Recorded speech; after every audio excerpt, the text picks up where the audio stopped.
mundo kung saan ang bawat sentimo ay may kapalit, natutunan ko na may hangganan din ang pagmamalasakit. Itago niyo na lang ako sa pangalang Maria. Isa kong OFW, single mom, at breadwinner ng pamilya. Maaga akong nagtrabaho para buhayin ang mga kapatid ko. At dahil doon, hindi na ako nakapagtapos ng pag-aaral. Kaya swerte na rin dahil nakapag-abroad ako. Mas malaki kasi ang sweldo rito at mas naibibigay ko ang pangangailangan ng pamilya ko sa Pilipinas.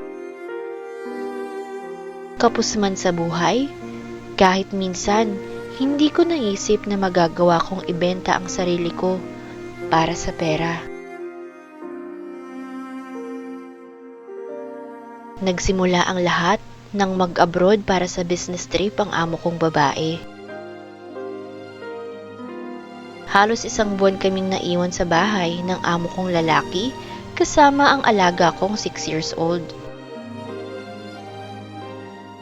Sa una, maayos naman ang lahat. Tahimik, walang problema. Pero isang gabi, "Maria, are you awake?" Napatayo ako sa higaan dahil biglang binuksan ng amo ko ang pintuan ng kwarto. Yes sir. Do you need something?" "I want to talk." Sabi niya sabay upo sa gilid ng kama. "Come here, sit with me." Kinakabahan man, pero sumunod ako sa utos ng amo ko. Akala ko simpleng usap lang, pero mali pala ako.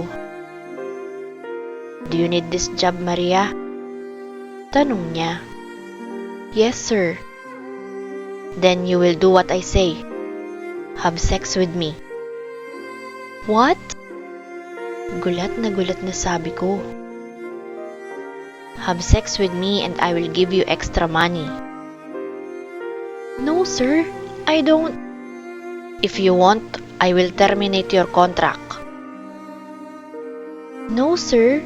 Please, don't terminate my contract. I need this job for my family."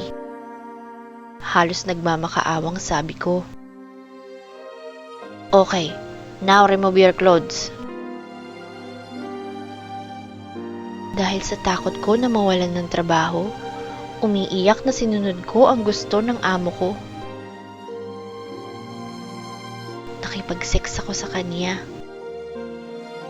At pagkatapos, binigyan niya ako ng pera. Diring-diri ako sa sarili ko noon. Galit na galit ako dahil hindi ko man lang nagawang lumaban. Hindi ko man lang naipagtanggol ang sarili ko. Kinabukasan, pagkatapos kong ihatid sa school ang alaga ko, tinawag ako ng amo kong lalaki.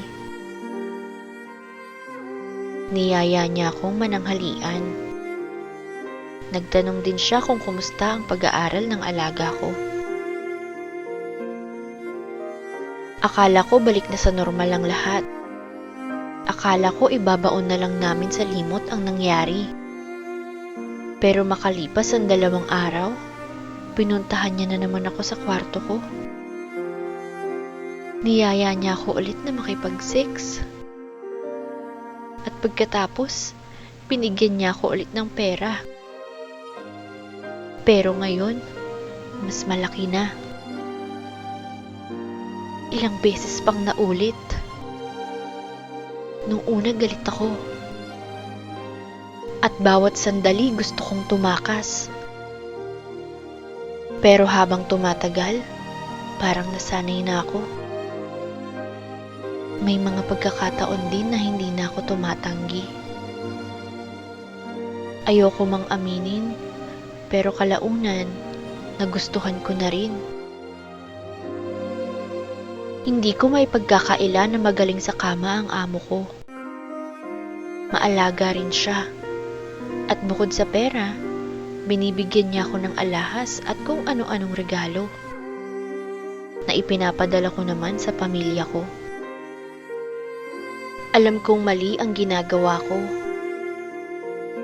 At araw-araw, kinakain ako ng konsensya ko. Hanggang isang gabi hindi ko na kinaya. Sir, we need to stop. Sabi ko pagkatapos naming mag-sex. What? Let's stop. I can't do this anymore.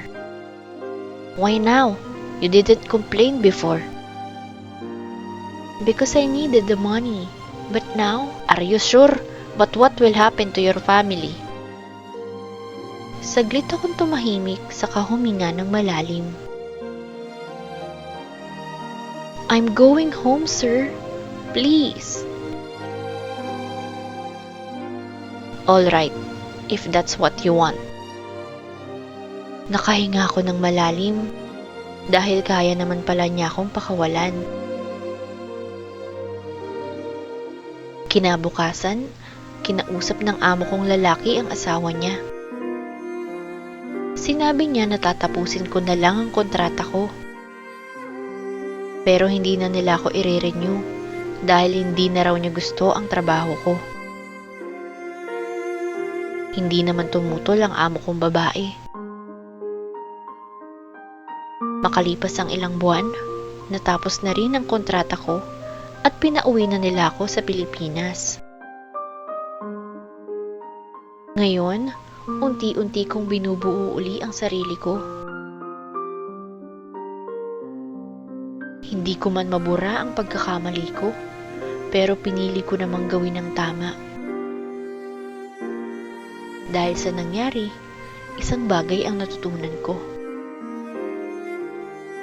Hindi pala lahat ng magandang intensyon ay tama. Minsan kasi, sa kagustuhan natin na maibigay ang pangangailangan ng pamilya natin, napipilitan tayong gumawa ng mali. Pero ang totoo, hindi mapapalitan ng pera at alahas ang dignidad at respeto sa sarili.